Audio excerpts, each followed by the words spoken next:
করানো হয়েছিল। আমার ভাইরা, আমি কথা দীর্ঘায়িত করব না, নামাজের সময় হয়ে গেছে।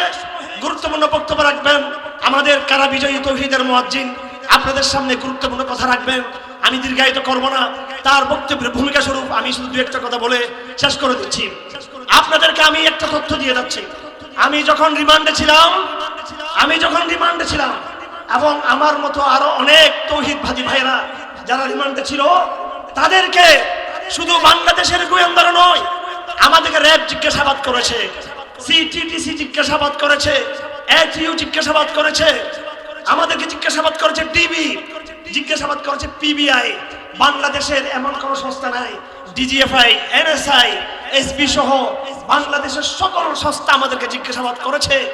এরপরও আমি হাফিজারকে বাংলাদেশে মাটিতে বসে একটি গোয়েন্দা সংস্থা, তার নাম ধরে বলতে চাই, কাউন্টার টেরোরিজম সিটিটিসি। এই সিটিটিসির সদর দপ্তর আমাকে নিয়ে চোখ বেঁধে ভারতীয় গোয়েন্দারা আমাকে জিজ্ঞাসাবাদ করেছে আমাকে, এবং বাংলাদেশের অফিসারদেরকে দিয়ে তারা নির্যাতন করেছে। তাদের জিজ্ঞাসা ছিল, হেফাজত ইসলাম কিয়া হ্যায়? হেফাজত ইসলাম আজরাইল হ্যায় তোমারে লিয়ে। হ্যাঁ, যদি তোমরা আমাদের ইজ্জতে যদি আঘাত করো, আমাদের আল্লাহর সার্বভৌমত্বের যদি আঘাত করো, আমাদের দেশের স্বাধীনতার যদি আঘাত করো, আমরাও প্রত্যাঘাত করতে জানি, আমরা ইনশাআল্লাহ আজিজ।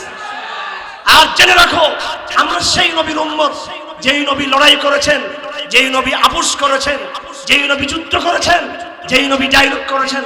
আমরা কুমন্ডুক নয়। ভারতের জন্য স্পষ্ট বার্তা আছে, ডায়লগ করতে চাইলে আসো, ডায়লগের রাস্তা খোলা আছে। আর চক্রান্ত করলে সে চক্রান্ত প্রতিহত করে দেওয়া হবে। আমার ভাইয়েরা, আরেকটি বার্তা আপনাদেরকে আমি দিতে চাই। আমি এই বিদেশি গোয়েন্দাদের রিমান্ড জিজ্ঞাসাবাদে আমি বুঝতে পেরেছি, তারা এই বাংলাদেশের সকল শক্তিকে খণ্ড বিখণ্ড করে তারা দিতে চায় ইসলামী শক্তিকে। সাবধান থাকবেন, আমাদের মধ্যে মতের ভিন্নতা থাকতে পারে।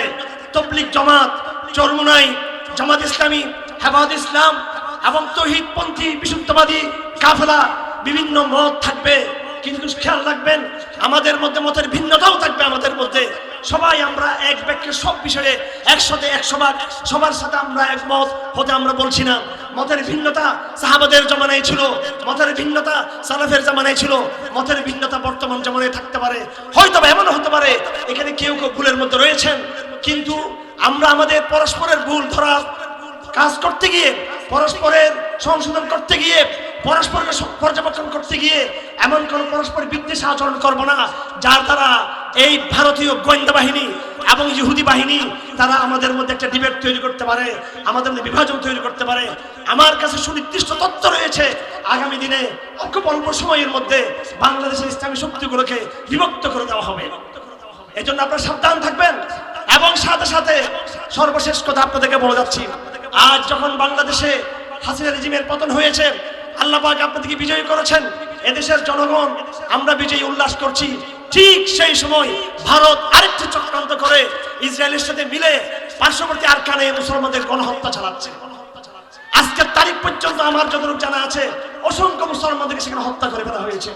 আমার ভাইয়েরা, এই দুটি শক্তি সম্পর্কে মনে রাখবেন, একটি হলো পার্শ্ববর্তী ভারত, আর একটি হলো ইসরায়েল। তারা ততক্ষণ পর্যন্ত তারা ক্ষান্ত হবে না যতক্ষণ পর্যন্ত বাংলাদেশের জনগণকে তারা মেসাকার করে না ছাড়বে, তারা ততক্ষণ ক্ষান্ত হবে না। সেজন্য আপনাদেরকে সাবধান থাকতে হবে।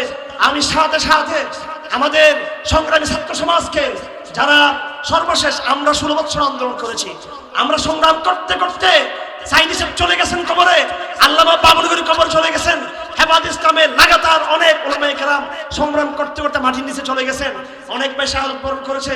সর্বশেষ আমাদের ছাত্র ভাইয়েরা এসে এই ফ্যাসিবাদের বিরুদ্ধে একটা জাগরণ তুলেছেন, সেই জাগরণ তারা সফল হয়েছে, আমরা তাদেরকে ধন্যবাদ জানাই। এবং ছাত্র সমাজকে বলতে চাই, আগামী দিনের নতুন বাংলাদেশের পুনর্গঠনে অবশ্যই ইসলামকে সামনে রাখতে হবে।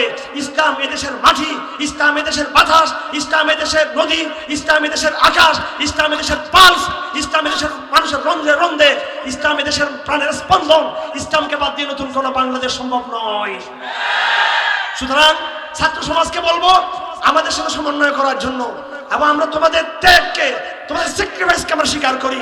2013 সালে হাসিনার বাহিনী গণহত্যা করে ভাইদের হত্যা করা হচ্ছে হেফাজত ইসলামের, পাশাপাশি 2021 সালে যাদেরকে হত্যা করা হয়েছে, এবং বিগত ছাত্র সমাজের আন্দোলনে যেই 1000 ভাইকে শহীদ করা হয়েছে, তাদের সকল শহীদের গণহত্যার বিচার অবশ্যই আমরা দাবি করি আজকের এই মঞ্চ থেকে। সকল খুনিকে অবশ্যই বিচারের কাঠগড়ায় দাঁড়াতে হবে ইনশাআল্লাহ। এদেশের জনগণ তাদেরকে বিচার কাঠগড়ায় দাঁড়িয়ে ক্ষান্ত হবে ইনশাআল্লাহ। আমাদের লড়াই শেষ হয়নি। ছাত্র সমাজের হাতে আমরা হাত রেখে বলতে চাই, আগামী দিনে এক নতুন বাংলাদেশ গড়ে তোলার ব্যাপারে ইসলামের এজেন্ডা নিয়ে আমরা তোমাদের সঙ্গে রয়েছি ইনশাআল্লাহ। আমি সর্বশেষ আমি বাংলাদেশের গৌরবান্বিত সেনাবাহিনীর সদস্যদেরকে আমি ধন্যবাদ জানাই। এজন্য নয় যে তারা বড় শক্তি, সেজন্য তাদেরকে একটু তুষামত করতে হবে, সেজন্য নয়, বরং এই জন্য সেনাবাহিনী আমাদের সাথে যোগাযোগ করেছিল। সেনাবাহিনীর পক্ষ থেকে আমরা জানতে পেরেছি তারা হাসিনা ফেসিবাদের উপর তারা সন্তুষ্ট নয়, এবং এই আন্দোলন যদি আমাদের সেনাবাহিনীর নৌজওয়ানরা যদি তারা বলে দিয়েছেন তাদের অফিসারদেরকে, আমরা জনতার বুকে গুলি চালাতে পারবো না, জনতার বুকে গুলি চালাতে পারবো না, এই কথা বলে দেওয়ার পর আমাদের আন্দোলনটা মসৃণ হয়ে গেছে, সহজ হয়ে গিয়েছিল। আপনারা হে বাংলাদেশের সেনাবাহিনী, অতীতে অনেক ভুল বোঝাবুঝি হয়েছে, অতীতে এই দেশের জনগণের বিরুদ্ধে আপনাদেরকে ব্যবহার করা হয়েছিল। বিগত আন্দোলনে আপনাদের সাথে আমাদের একটা আত্মীয়তা তৈরি হয়েছে, অটুট বন্ধন আমরা আবদ্ধ হয়েছি। আমরা সেনাবাহিনীকে বলবো, এদেশের আবহাওয়া তৌহিদ জনতা ওলামায়ে কেরাম এবং এদেশের কলেজ বিশ্ববিদ্যালয়ের ছাত্র শক্তির সাথে ছাত্রদের সমন্বয় করে এমন এক নতুন বাংলাদেশ গড়ে তুলতে চাই, যে বাংলাদেশের দিকে ইসরায়েল আর চোখ তুলে তাকাতে পারবে না, ভারত চোখ তুলে তাকাতে পারবে না। আমরা ঐক্যবদ্ধ থাকলে যে কোনো দেশি বিদেশি অপশক্তিকে অবশ্যই পরাজিত করতে সক্ষম হবে ইনশাআল্লাহ। জঙ্গি নাটকের দিন শেষ, আগামী দিনের বাংলাদেশ তৌহিদের মুয়াজ্জিনের বাংলাদেশ।